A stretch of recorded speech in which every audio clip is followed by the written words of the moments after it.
My boyfriend kept saying, "When we buy a house." Then I found his group chat.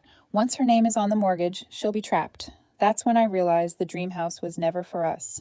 My name is Evelyn Carter. I was 32 when I learned that a house could look like a dream from the outside and still be built like a trap. This one had white brick, black shutters, a wide front porch, a kitchen big enough for holiday mornings, and a nursery already painted a soft yellow by the family who lived there before. It looked warm, expensive, and promising. The kind of house designed to make people fall in love before they ever looked at the numbers. The kind of place people point to and say, that's where a real life begins. For a while, I believed that too. Adrian Vale, my boyfriend, started saying, "When we buy a house," almost as soon as our relationship became serious enough for everyone around us to start treating our future like a shared calendar. We had been together almost 3 years by then, long enough to have routines, long enough for him to know I hated cilantro, and for me to know he left wet towels on the bed no matter how many times he promised he would stop. Long enough for his mother, Lucia, to hug me at Sunday dinners and call me basically family in that soft, pointed way that made affection sound a little like pressure. Adrian was 29, handsome in a polished, easy way, the kind of man who could walk into a room late and somehow make people feel rude for noticing. He worked in marketing, and he was good at making ordinary things sound bigger than they were. His salary was decent, around $45,000, but unstable in the way commission-heavy jobs often were. One good month, and he would talk about upgrading everything. One bad month, and suddenly dinner out became unnecessary spending. He always spoke about potential like it was already cash in the bank. I was the opposite. I was an engineer, making around $85,000 a year, and I had saved a little over $40,000 for a down payment. Not because money came easily to me. It didn't. I had built that savings account slowly, painfully, by saying no to things I wanted and pretending I didn't want them that badly. No to expensive vacations with friends. No to a new car when mine still ran. No to random weekends away. No to every little reward people tell you to give yourself because life is short. Life is short, yes, but mortgage debt is long. I wanted a home someday. Something modest, steady, and quiet. Maybe a small yard. Maybe a second bedroom I could turn into an office. Nothing flashy. Nothing that required me to hold my breath every time a bill came in. I wanted the kind of life where I could sleep at night because the numbers made sense. At first, when Adrian started sending me listings, I thought he was just excited. The first house was $460,000. I laughed when I saw it because I honestly thought he was joking. I was sitting at my kitchen table with my laptop open, still in my work clothes, trying to eat dinner before it got cold. Adrian leaned over my shoulder, smelling faintly of his cologne and the mint gum he always chewed after coffee. "Look at that kitchen," he said. "Tell me that isn't us." I looked at the price again. "Adrian, we can't afford this." He smiled like I had said something cute instead of something true. "Not with that attitude." I let it go because people say things like that when they're dreaming. Dreaming isn't dangerous by itself. Sometimes it's sweet. Sometimes you let someone imagine the bigger life for a minute before you both come back down to earth. Except Adrian didn't come back down. A few days later, he sent me another listing. $520,000. Then another at $575,000 with a pool, a massive kitchen island, and windows so tall the house looked like it belonged to people who never checked their bank accounts. That night, I pulled up a mortgage calculator and turned my laptop toward him. "Look," I said, trying to keep my voice calm because money conversations can turn sharp fast. Even with my down payment, we'd be looking at around $3,500 a month before utilities, repairs, groceries, insurance, everything. That's more than half my take-home pay.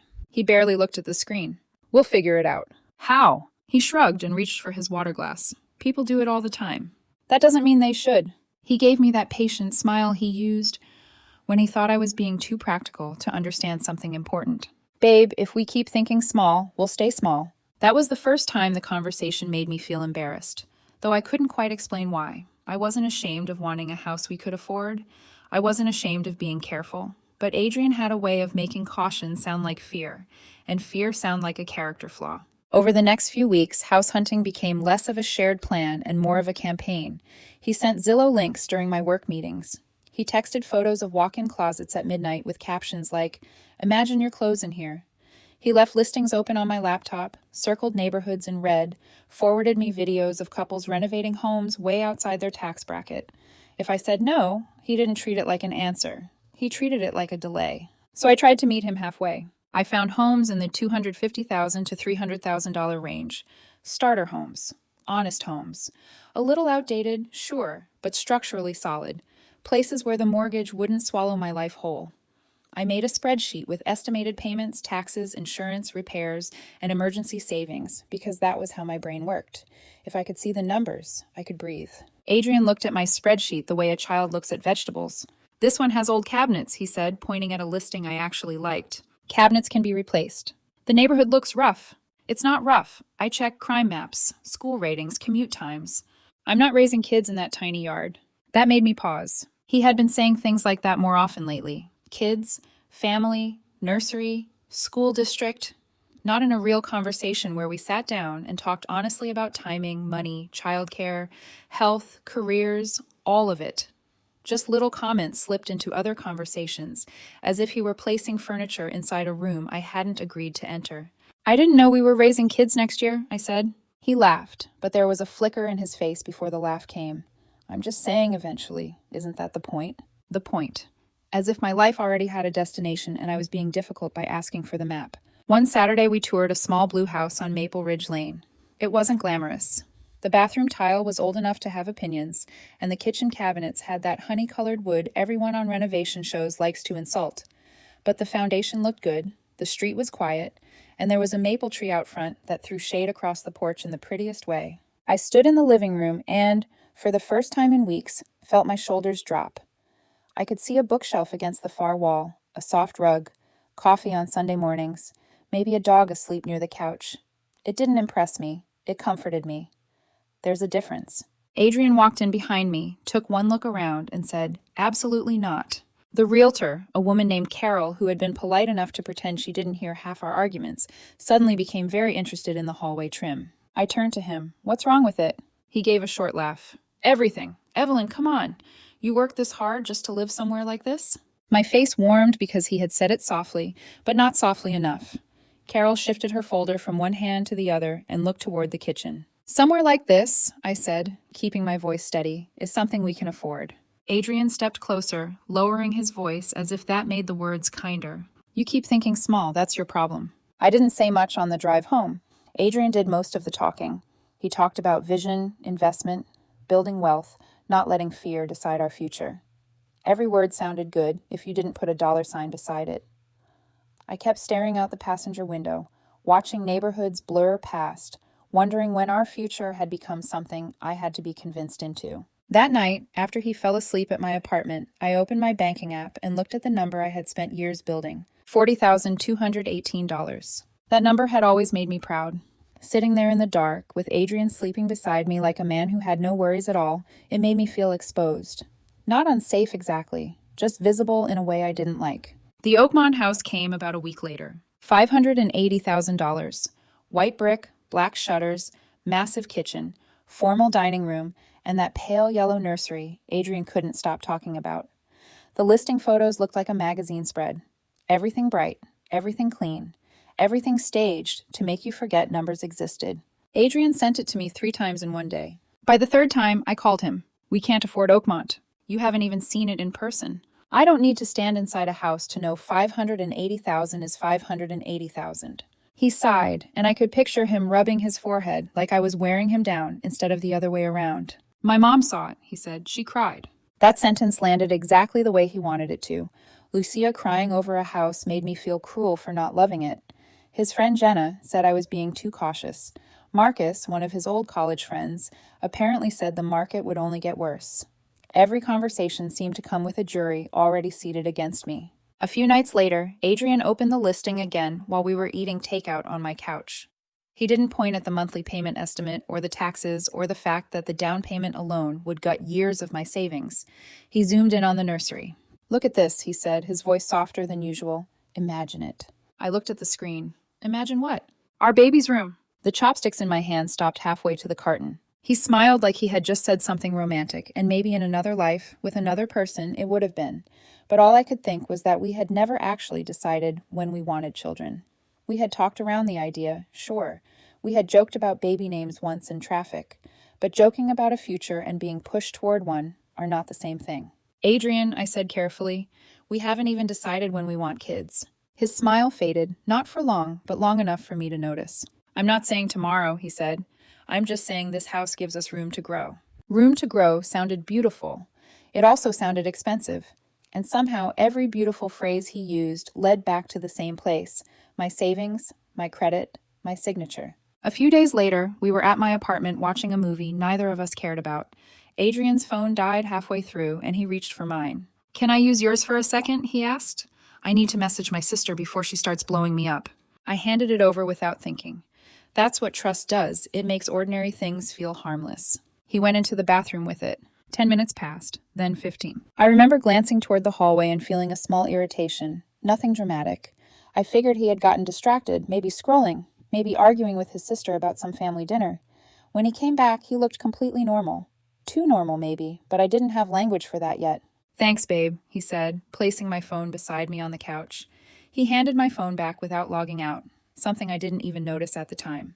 The next morning, I was drinking coffee before work when I saw Instagram still open on my phone. His account. I almost closed it without thinking. Then a notification slid down from a group chat called Boys' Night. A message from Marcus appeared on the screen. "Did you show her the Oakmont house yet?" My thumb hovered there. I knew I shouldn't open it. I also knew that the uneasy feeling I'd been talking myself out of for weeks had just leaned forward and said, "Look." So I opened it. Adrian had replied the night before. "Yeah, she keeps saying we can't afford it though." Marcus answered, "Keep pushing. Once her name is on that mortgage, you'll have her exactly where you want her, LOL. I didn't move. The coffee on the table went cold while I stared at the screen, trying to make the sentence mean something less terrible than it meant. Then Adrian's next message appeared underneath it. "That's the plan. Her name goes on the loan. Mine goes on the deed too. She has the savings and better credit. Mortgage will mostly be her problem anyway." My apartment felt strangely clear around me. The refrigerator hummed. A truck passed outside. Somewhere upstairs, someone dropped something heavy on the floor. I noticed all of it because my mind was refusing, very carefully, to break. I kept scrolling. There were weeks of messages. Not one bad joke, not one careless comment. Weeks. Adrian talking about our house while describing decisions I had never agreed to.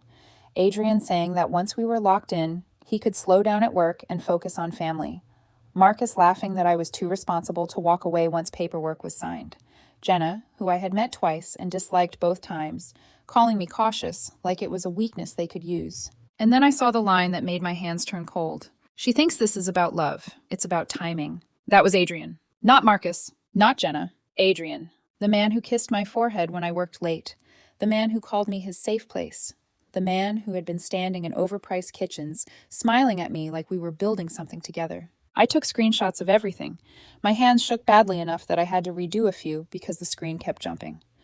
I emailed them to myself, logged out of his Instagram, and set the phone down on the table like it might burn me. For a long while, I didn't cry. I didn't scream. I just sat there, staring at nothing, replaying the last few months with new eyes.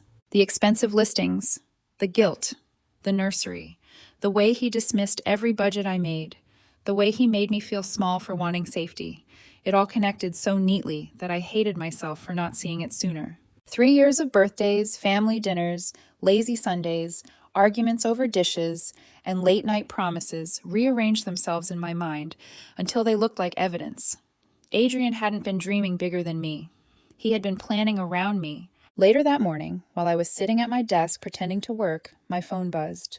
"Adrian, found another house for this weekend. Don't say no yet, just trust me." I read it once, then again. "Just trust me." The words almost made me laugh. I typed slowly, because if I moved too fast, I was afraid I would say everything at once. "We need to talk. Come over tonight." His reply came almost immediately. "About the house? I knew you'd come around." I looked at the screenshots one more time, at his own words glowing back at me from the screen.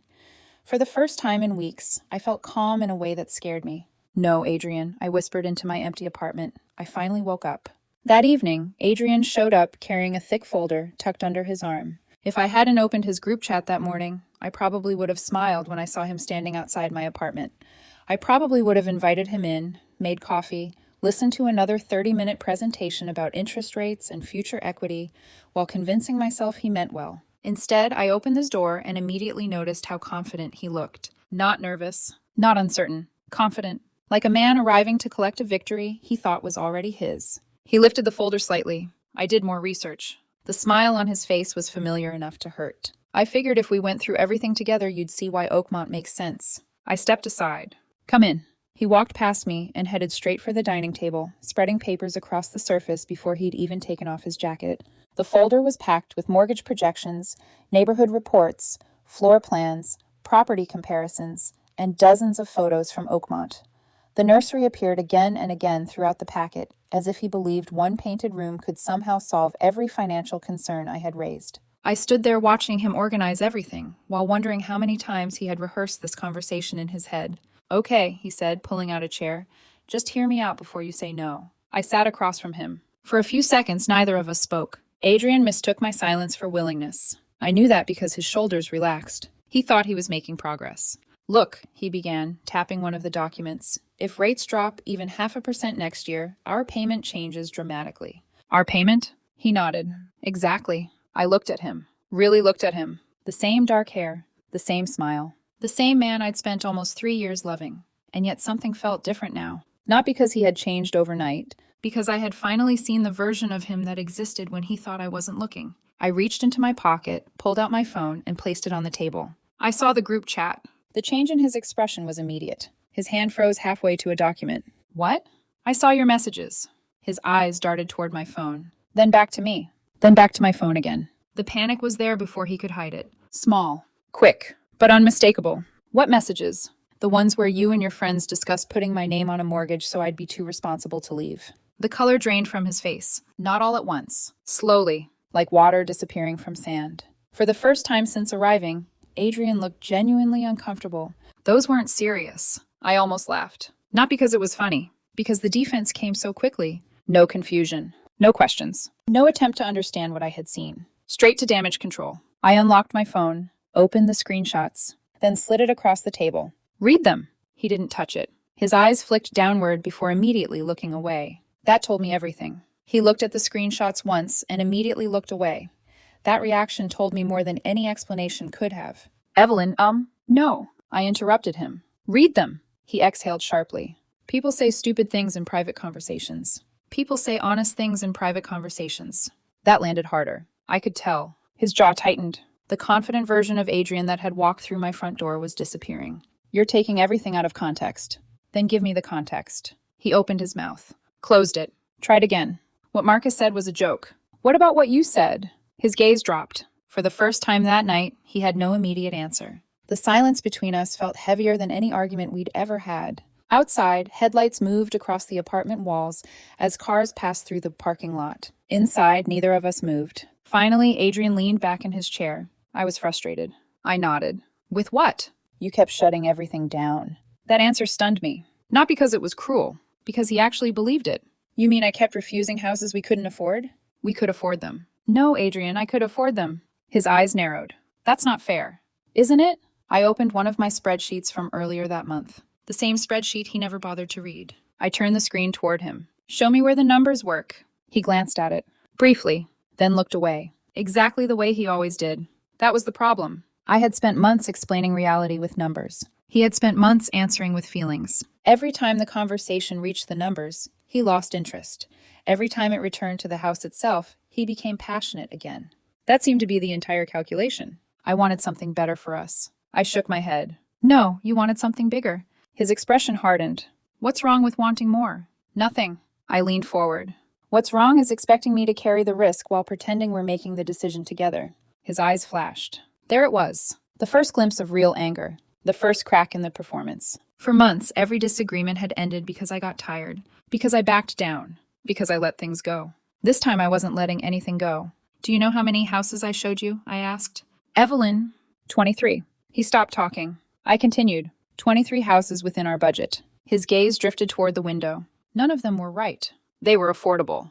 They were small. They were realistic. His head snapped back toward me. The frustration on his face looked almost childish, like reality itself had become an inconvenience. For the next hour, we went in circles. Every answer led to another excuse. Every excuse led to another contradiction. He said he wanted security, then rejected affordable options. He said he wanted a future, then ignored every financial concern I raised. He said he loved me, then struggled to explain messages describing me as the solution to his mortgage problem. Eventually, something became impossible to ignore. Throughout the entire conversation, Adrian never apologized. Not once. He defended himself, explained himself, justified himself, but he never actually said he was sorry. The more I thought about it, the harder it became to ignore. Like the final piece of a puzzle. Because people who regret hurting you usually start there. The fact that he couldn't was telling. Very telling. At some point, he rubbed both hands across his face and sighed heavily. We've been together 3 years. I stared at him. The sentence wasn't new. People say it all the time when relationships end. As if time itself should outweigh behavior. As if years invested somehow make future mistakes acceptable. I know how long we've been together. Then how can you throw it away? The question hurt. Not because I didn't know the answer. Because part of me wished I didn't have to. 3 years is long enough to fill a life with birthdays, family holidays, road trips, inside jokes, shared routines, and plans that start to feel permanent. The version of yourself that existed before you learned something painful.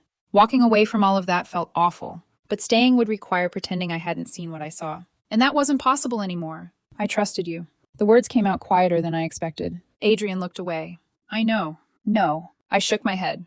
You don't. Because if he understood what trust actually meant, he never would have gambled with it.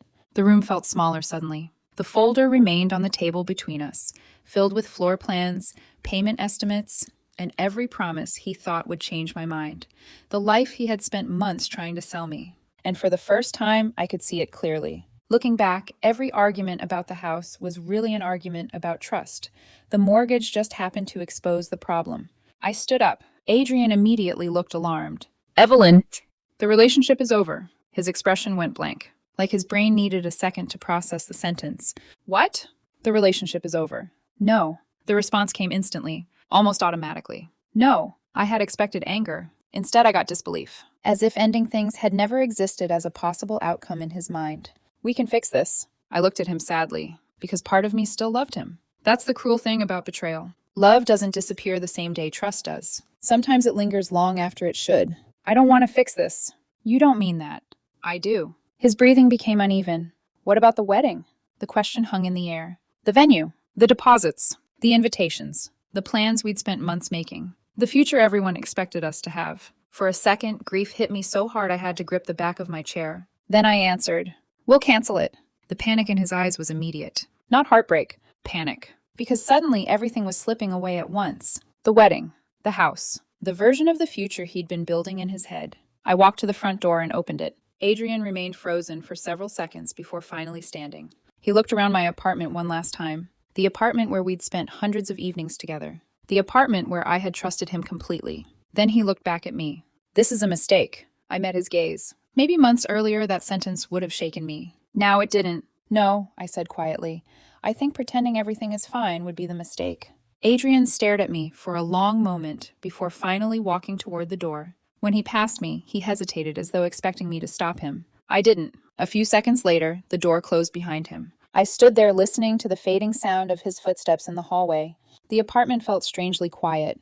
Not peaceful. Not yet. Just empty. What I didn't know then was that the group chat wasn't the biggest secret Adrian had been keeping. It was only the first one. And within days, a single phone call would reveal something far worse than a conversation between friends. The first few days after the breakup felt strangely unreal. Not dramatic, not explosive, just disorienting. For nearly 3 years, Adrian had been woven into the ordinary structure of my life.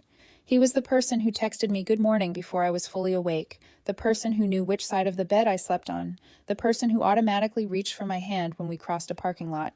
Losing that routine felt less like a single event and more like discovering that a familiar room had been quietly rearranged while I wasn't looking. The morning after he left, my phone lit up before I even got out of bed. 3 missed calls, 7 texts, 1 voicemail. I didn't open any of them. I already knew what they would say because we'd spent the previous evening having the same conversation in different forms. He wanted another chance. He wanted another explanation. He wanted more time. What he didn't seem to understand was that none of those things addressed the actual problem. The problem wasn't a misunderstanding. The problem was that I'd finally seen what happened when Adrian thought I wasn't in the room. By the 3rd day, the messages started changing. The first ones had been emotional. The next ones became practical. Can we at least talk about the wedding?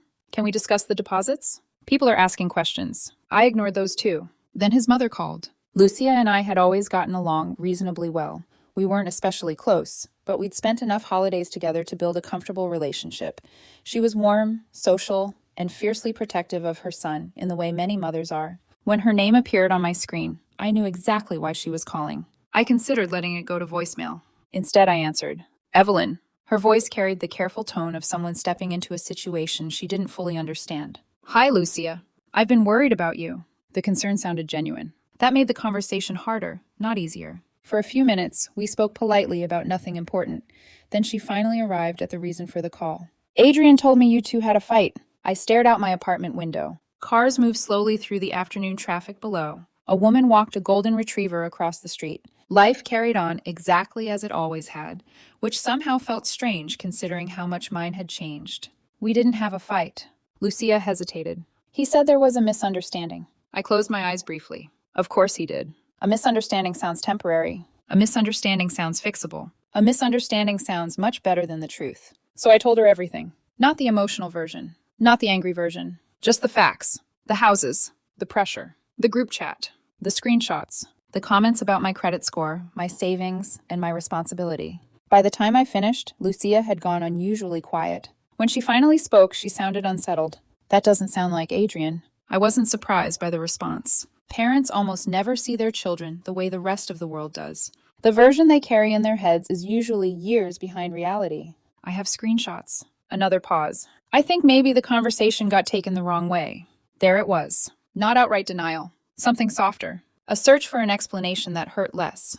The call ended politely, but I could tell neither of us felt any better. The following week became a blur of unpleasant tasks. Canceling wedding plans turned out to be far more exhausting than planning them. Every phone call forced me to repeat some version of the same story. No, the wedding wasn't postponed. Yes, it was canceled. No, there wasn't another date. Yes, the relationship was over. Some vendors were kind. Some were indifferent. One woman at the venue office sounded like she'd handled dozens of similar situations. When I apologized for the inconvenience, she gave a small laugh. Honey, if canceled weddings surprised me anymore, I wouldn't still be in this business. That was probably the first time I'd smiled all week. A few days later, I received another unexpected call. This one came from Jenna. The same Jenna from the group chat.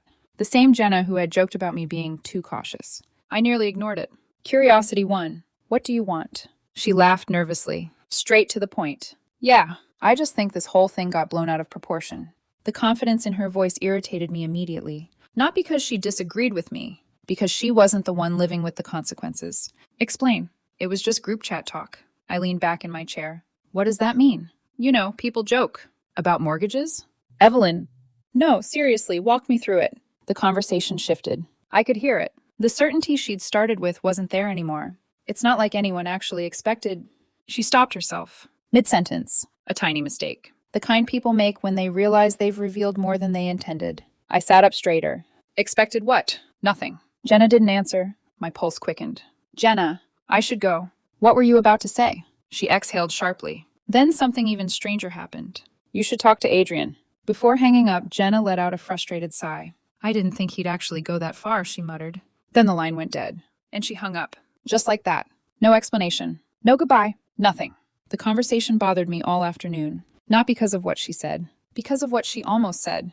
That night, I reopened the screenshots. Line by line, I started reading everything again. Slower this time. Looking for details I'd missed. And eventually I found one. A message buried between dozens of others. Marcus had written, "Run the numbers through the spreadsheet first." Adrian replied, "Already did. Worst case, she'll still qualify." I read the exchange 3 times. The spreadsheet. At first, it seemed insignificant. Reading it again, I noticed something I had missed the first time. Nobody creates spreadsheets for jokes. Nobody models financial scenarios for fun. Those messages suggested planning, calculations, preparation, a level of effort that went far beyond a few careless comments in a group chat. The next morning, while I was trying to focus on work, my phone rang again. This time, the caller introduced himself as Gary from Horizon Realty. The second he mentioned the Oakmont property, every alarm bell in my head started ringing. I'm calling because there's some confusion regarding your purchase offer. I stared at my computer screen. My what? The offer submitted last week. I sat there trying to process what he had just said.